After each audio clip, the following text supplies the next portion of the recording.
I'm Jim Lahey. So, exactly who am I, what do I do? Before we get started, I need a drink, so I'll crack this bad boy open here. Come on, Dave. Get it. So I'm the supervisor for the Sunnyvale trailer park. And I was a former police officer. Before I keep going, does anyone want to hear one of my clean jokes? No? You're going to hear it anyway. What did the janitor say when he jumped out of the closet? Supplies! No? No. Obviously, I'm a liquor aficionado, as you can tell. So anyway, I can't do the entire talk like that. Lord. So, welcome to CarolinaCon. I am Surfer Dave, part of Charlotte Hackers Anonymous, and I wanted to talk a little bit about perimeter recon and my methodology, how I do it manually, and eventually wanting to move it to an automated solution I call Moat. So we're going to talk a little bit about that. So a little bit about me. I'm a certified resistant anti-APT professional. That's a very nice certification to have from APTDefender.com. So if you're interested, it's a very highly sought after certification. CISSP squared. So they say the CISSP is a mile wide and an inch deep. This one is also a mile deep and an inch wide.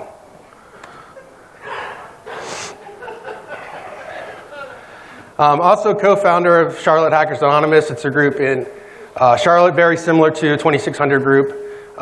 We help each other kind of get prepped for talks like this. We talk about all the different types of things hacker related, and generally an InfoSec and conference butts.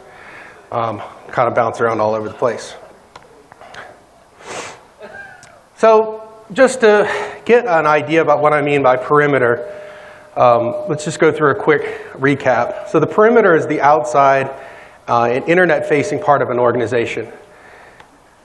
So many organizations don't realize what their perimeter actually looks like. So it could be a handful of IPs, or it could be thousands of them.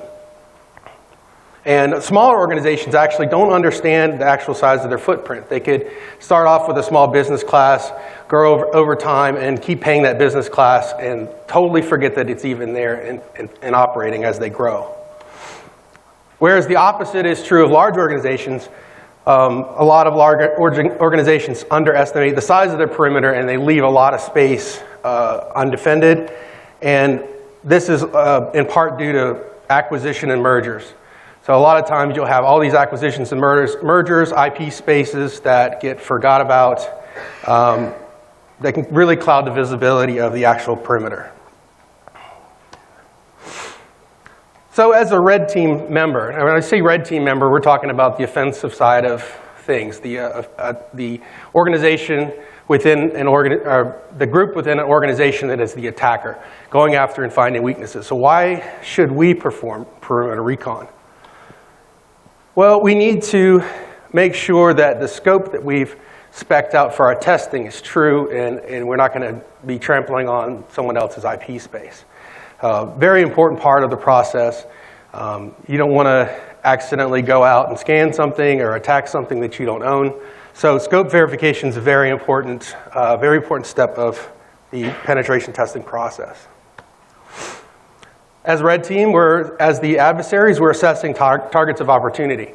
So we're looking for that weakness in the system that someone forgot about, that web server that's been sitting out there since 1993 that someone forgot to turn off. Those are your footholds into your organization. So those systems can be configured with weak security. A lot of things could be have default configurations and default credentials.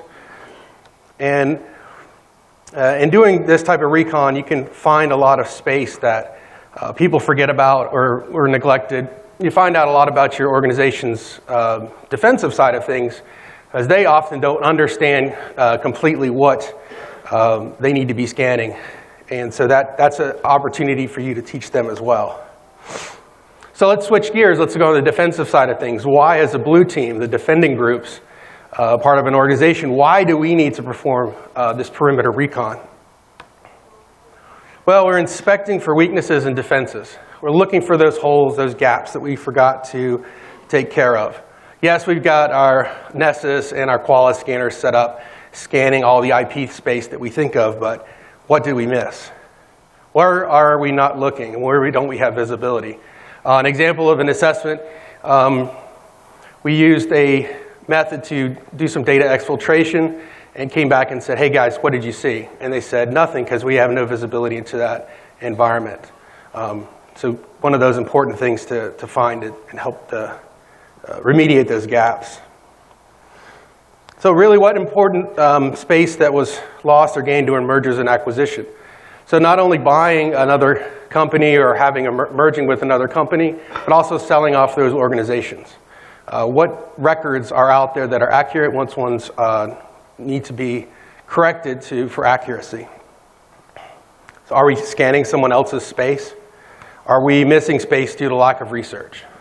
So this is important for the defensive side as well. So this is the methodology that I use currently. We had our Charlotte Hackers Anonymous meeting last weekend. I ran through this talk with them, kind of rewrote some of this, and kind of worked through it. But this is how I do things now. And I'm always open to recommendations and suggestions. But as a defensive guy, this is what I've come up with. You want to review information in regional internet registries. And we'll get a little bit more into what those are as we proceed in this talk, for more information about the organization's IP spaces. You want to make sure that any relevant mergers or acquisitions have been accounted for when you're doing your recon work. A very important step that I found out is auditing for accuracy. A lot of times when you're pulling information from places all around the globe, a lot of different data points, you're going to have information that's completely inaccurate or it's been moved somewhere else. So you have to really go through and do a manual audit. And I haven't been able to figure out a way to really automate this more than going through and making sure that all the things that you're going to go after, you actually are in charge of, you have permission to do so. Then you scan all the things, and then screenshot and banner grab as much information to look for these targets of opportunity. Look for weaknesses in the perimeter.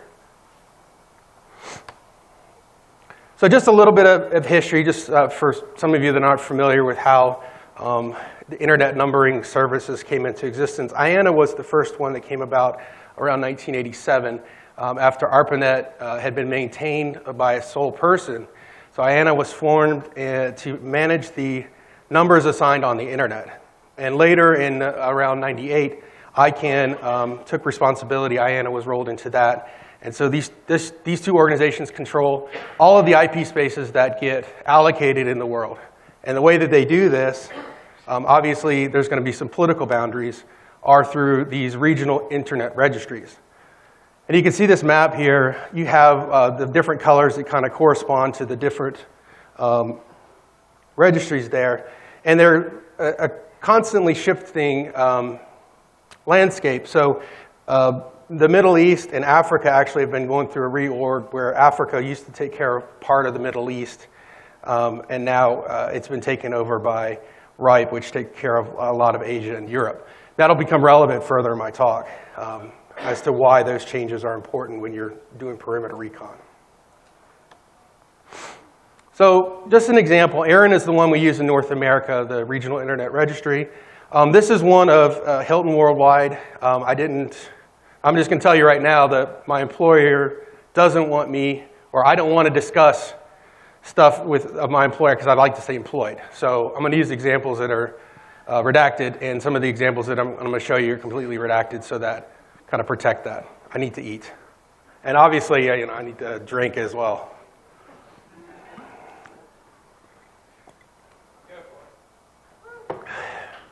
Just throw that out. So this example, Hilton Worldwide, you have, you notice there's at the bottom there's a RESTful link, so that's nice. There's an API there. There's something that we can go back to actually query this data later. And then at the bottom under network resources, it gives some information about part of the network that Hilton owns. So that's just it's a very broad example. ARIN is a humongous database. There's a lot of data in there that can be used for perimeter recon. And this is just one example amongst all of the regional internet registries. Now, some of the problems I've found with regional internet registries that the API, like I mentioned with ARIN, is very stable, very comprehensive. Others aren't so much. So in working with this, trying to figure out a way to automate these searches, Alfrenic, the API has been rolled out since 2014. It's not really functioning properly. And a lot of other ones transfer records in amongst themselves. So there's a lot of times you'll end up with a search loop. And I'll give you an example here. Here's one from Hilton. And the admin and the tech are Alfrenic there. And the remarks, it says data has been transferred from RIPE, who is database. So the problem there is now we don't have actual good data, because now we're going to have to go back and find out, okay, what in this database in RIPE actually holds this record. So querying the APIs a lot of times when these records have been transferred, you end up in a loop trying to find relevant data, and a lot of times you have to go back and do a lot of manual auditing on the data. So some additional lookups. So once you've figured out what IP space is based on the regional internet registries, it's good to review other sources to find possible IP space. Rapid7 Project Sonar, their RDNS lookups are excellent, and I'll show you an example of the organization I work for, how many RDNS records they had a little bit later on. Shodan, Maltego is another couple of resources. Whois, basic, simple Whois queries on the organization. Census.io was something that was brought up during our Charlotte Hackers meeting. So it's another excellent tool that can be used for doing this. So some additional considerations when doing your reconnaissance work. Now, when you're talking about a single organization, that's fine. You have a lot of granularity where you can go and actually investigate and look down into that organization. But what happens when that IP space becomes inherited doing mergers and acquisitions? Well, now you're going to have to research and figure out what IP space was obtained, which was moved off, which was sold. And a couple of the resources I found, LexisNexis has a mergers and acquisitions database. Unfortunately, LexisNexis is a very costly subscription base. But if you have a legal organization or a legal group in your organization, it's a good possibility that they're already using LexisNexis to some extent, and you can use their web services kit to search through their API, kind of looking for mergers and acquisitions. And going through this talk, it's not just a single, from my perspective, I'm a red teamer, but it's not from that just perspective. If you're a pen tester and you're going to clients, what I'm looking to do is come up with a way of doing all these things very quickly, because you're usually given a 2-week assessment. So you need to do these things quickly to be able to identify this space and find as many targets as possible. So if I had mentioned that before, I really want to reiterate that it's important not only for red and blue team members, but also for penetration testers. Wikipedia actually has a pretty good API there, but obviously it's Wikipedia. So accuracy tends to have problems there as well. So a lot of times I've gone through and actually had to manually verify acquisitions and mergers, and sales have been completely accurate. But some were missed. Even mergers and acquisitions, when I was doing research, were missed in LexisNexis that actually Wikipedia had mentioned. Lather, rinse, repeat. You have to do recon for all the different affiliate companies, all the different things that you find. So it is a very tedious process if you have a large organization or even a small organization that has moved and changed names throughout the years. So now once we've gathered all this IP information and we've verified it, we've audited it for accuracy, it's time to move from the passive stage to active stage. Now, this is very important. Only to scan the IP space you have the permission to do so. Why is that? Unless you want to go to federal pound me in the ass prison for a misunderstanding, yeah, you probably should really make sure that you're going after the IP space that you have permission to do so. And I mentioned auditing again. It's a pain in the ass. I really do hate auditing things, but you're not overlapping, making sure you're not overlapping in your scanning. For example, SANS instructor had an assessment where they actually overlapped onto the sheriff's network that was adjoining to the customer's network because they hadn't properly done their research to make sure that they had the permission and the IP space was correct. So sheriff's office obviously doesn't detect it because sheriff's offices don't understand what security is, so they didn't get in trouble for it, but if you're doing so and you end up with the government or military, you might have issues there. So there's several tools that can be used to really scan through IP space. I'm sure a lot of you are familiar with them. Very large IP space in the time frame that it takes to do a usual 2-week assessment. Unicorn, ZMAP, and Mass Scan are the 3 that I use to research, to find out what would be the best. I prefer Mass Scan myself. The syntax is very similar to Nmap. It can be used to rapidly assess things, and I can throw it up on a VPS server like DigitalOcean and be able to scan at 1 gig speeds and not really have any slowdowns or hiccups. I would suggest not scanning from your home IP address unless you want the internet provider to disable your account and tell you have malware. That's somebody else's true story. I won't take credit for that, but I don't want to wake up and have that happen. So let DigitalOcean get shut down.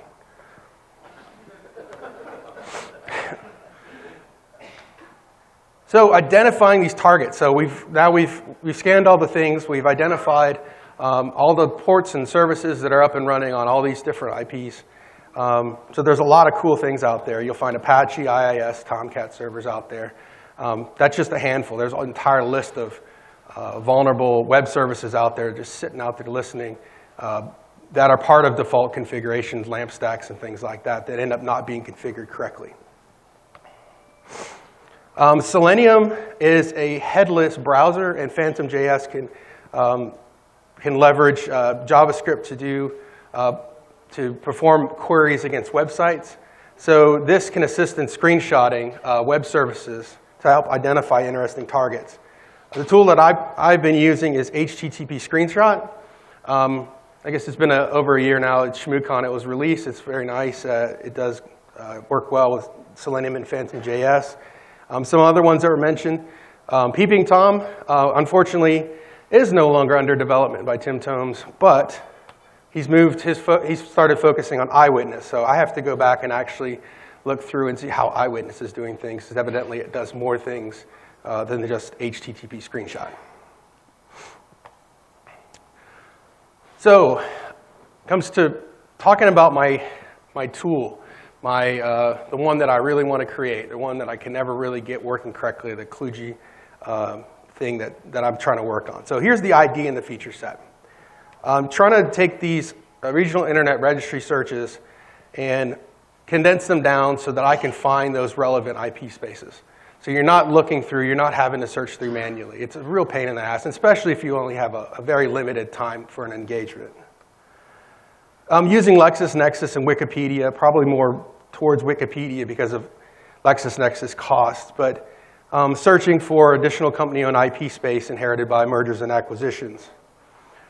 Exporting documentation is very important, something to a CSV file rather, to allow auditing. You want to make sure and go back and double check and make sure that you're not missing space that should be in there, or that you're not getting spaces in your data that you actually don't own. Then you'll take that and put it into Mass Scan to identify live targets. So the way that HTTP Screenshot works, so you have to identify what service, if it's HTTP, HTTPS, what port it's running on, 8080, 8000, whatever, but you can only import it in URL format at this time. I'm not the best at Python, and doing this project is kind of a learning experience for me as I go. So you have to input that into HTTP Screenshot. So getting a way to automate that into HTTP Screenshot in a more rapid way to scan targets. And then automating information on additional service ports. So your SNMP, your FTP servers, all these different things that will identify themselves out on the internet, what they are, get information about those additional ports that aren't web related. So some of the things I'm having a problem with right now, and this is where smaller organizations come together and they really are beneficial, like our Charlotte Hackers Anonymous. I've already got great feedback, so I'm hoping to get feedback from you guys. So I'm still learning Python. I really would like to bring this project to light. I don't know if this sounds beneficial to anyone else to help automate this process, but some of the guys that go out and actually do consultation work said it'd be amazing to have something that could automate most of this work, because a lot of it doesn't get done due to the time frame of their tests. The APIs I'm having a problem with. LexisNexis, very complicated set of APIs. Wikipedia, difficult to introduce. And then the RIRs, Aaron works great. So if you're only doing business with companies in North America, you should probably check and make sure that you're only doing business with companies in North America first of all. Make sure that the other regional registries across the world aren't broadcasting IP space in another area of the world. That's where your due diligence goes in. But the API for Aaron's great, but the other ones are changing like I mentioned before. You've got shifts in these regional internet registries around the world. They're either not working, the APIs are either not working, they're not there, or they redirect, and they cause all kinds of crazy problems when you're trying to do some recon. Getting audit documentation to be automated has been a challenge. Getting all this data into a readable format, somewhere with human readable, like a spreadsheet of some type, or we were discussing putting in a database. Being able to automate that and put it in a single place to be able to query the data has been a challenge. And then if some of the tools I've been using for information gathering on other service ports, they're becoming unreliable. If you're ever familiar with using Metasploit's service scripts and things like that, when they're going out to do like SNMP walk or enum, some of those things can break pretty easily. Metasploit, as beautiful as it is kind of a turd sometimes. And I'm thinking about taking this entire idea and moving it to something like a recon NG modules, add that to it. Recon NG is a great tool. Why do I need to go and do something on my own when I really should be putting it in a community-supported tool? So those are the considerations I'm kind of going through there. So like I mentioned before, I'm not wanting to share IP space of my employer. So rather, I want to just show an example of some of the data that I was able to pull based on my research. You see that okay? All right, so not too bad. So this is the IP space of the parent company before any mergers and acquisitions. You see quite a big space. A lot of these, so these up here, I left the /16, so these are all /16 address spaces that are owned company. You've got some here that I've marked as acquired because I didn't want to leave the name that was acquired on there. So these are acquisitions, other networks owned. Now you get down here, and in Aaron, you'll start seeing some things that'll say reassigned. And I started looking at doing a 12 dot for scanning for some of the stuff on our perimeter. While doing additional research, I couldn't find out anywhere else. Just find out that's all AT&T space. And we have lease lines with them that they went in Aaron and said, we're going to reassign it and say that this company owns that. But AT&T forgot to go back in Aaron and fix the record. So now we have IP space that's an unknown. We're not sure if we still lease that line or if it's actually been reallocated to another customer. So multiple different acquisitions lead to other IP spaces. So I came up with 7 other companies that actually the parent company wasn't aware that we even had IP space out there. And I found web servers out there from '93 that is running in a closet somewhere, Windows 2000, that wasn't realized that's out there either. Whoops. So under someone's desk, they've got a coffee holder that they don't realize is actually a web server. So I used a little stuff with Excel.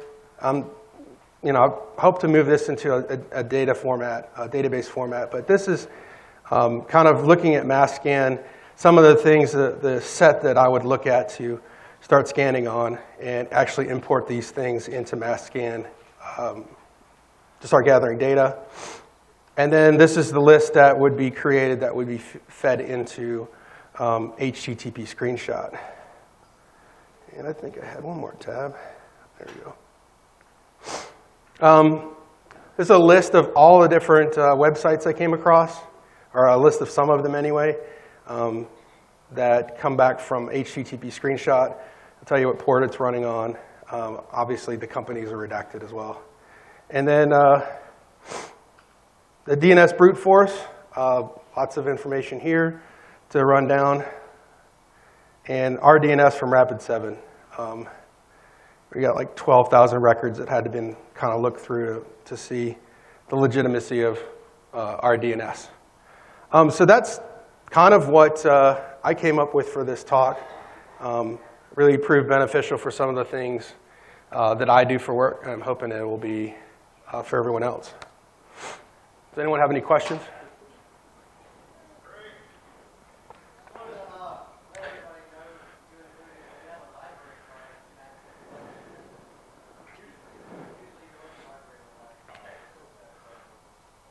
So John's saying that if you have a local library card, then you should be able to access LexisNexis locally. So that's interesting. I'd be interested to see if it has mergers and acquisitions database. Yeah, because that's one of the ones that lawyers usually pay for to do research before any mergers or acquisitions. Yes?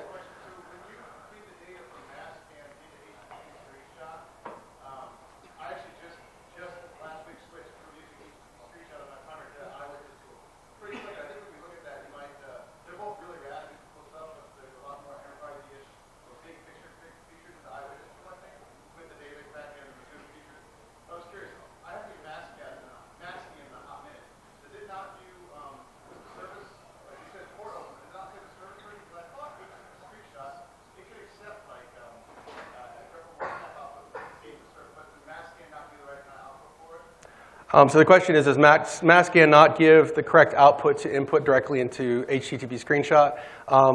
It does greppable, but HTTP screenshot does not accept greppable, so you have to actually input it as a list and give it the URL. What the URL can be an IP.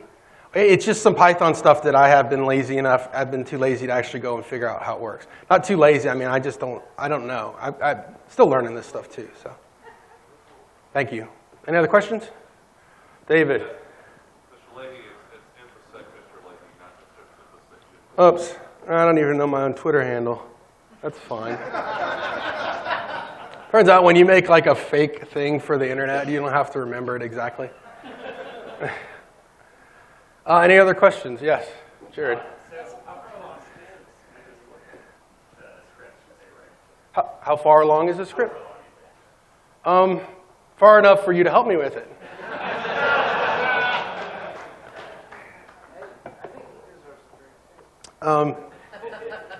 Yes.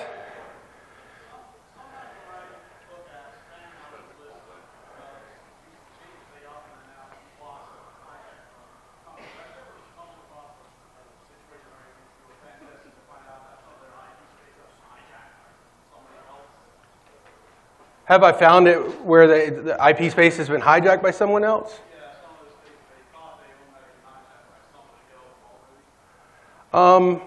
So you're asking me if I've come across that? That I've come across where a hijacking has happened? Yeah, so in Aaron, it's up to the company to really update Aaron. So if their IP space was hijacked for any reason, the attacker would have no reason to make them think that it's been hijacked and go and update the Aaron record for them. Plus, you'd have to be an Aaron administrator for the company to make any changes there as well. So you'd have to be a point of contact for Aaron. Anybody else? Yes? Maybe I missed this, but do you have it up on GitHub or somewhere where we can all take a look and maybe get feedback? Yeah, it's under GitHub under Surfer Dave. I need to update what I did recently. I'll do that tonight. So I'll put that up there. So sorry, yeah, I forgot the GitHub link on there. But it's under, that's the only project I have up there right now. Everything else is still local. So that when my hard drive crashes on, like, say, yesterday morning, and I lose my entire, presentation here, I don't lose all my other stuff. Maybe I should start putting it on GitHub. I'd be such a noob. Anyone else? All right. All right. So you are what you eat, and every 28 days, your skin replaces itself, your liver 5 months, your bones 10 years. Your body makes these new cells from what you eat, from the food you eat. What you eat literally becomes you. You have a choice in what you're made of.